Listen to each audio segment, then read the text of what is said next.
The combination of Fed tightening and a U.S. economy that is doing relatively well, that should be good for in Latin America, all the way from Mexico to Colombia.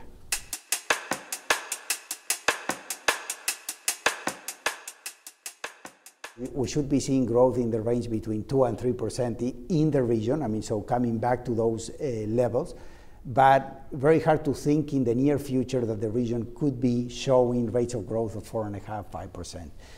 For that, you need, I mean, a region that invests much more, that saves more, and that has a much higher increases in productivity than what we see now. We had a lot of financial turmoil coming from China. What is worse for Latin America? China is decelerating, hopefully, to a long-term sustainable rate that it's lower than what we saw in the previous decade.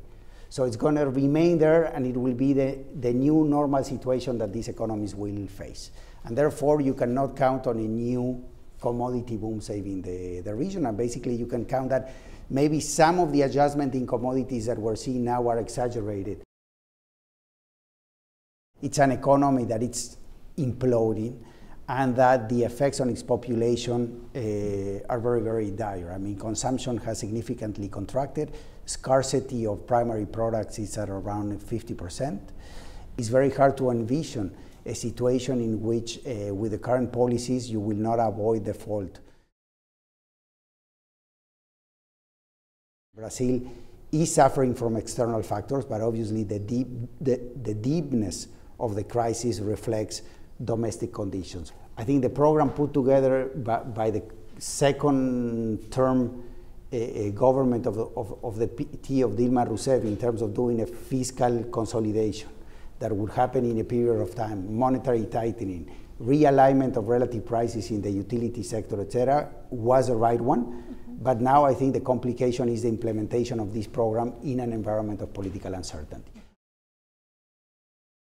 We're expecting the Mexican economy to show a slight acceleration into 2016. I would say the main challenge for Mexico is how to grow sustainably at a higher pace. I mean, they move on this front very aggressively at the beginning of this administration with the structural reforms, and I think the big question is if these reforms are enough or something more needs to happen in Mexico to see Mexico growing sustainably at 4%. Basically, we're expecting for Chile and Colombia for 2016 to be very similar years to 2015.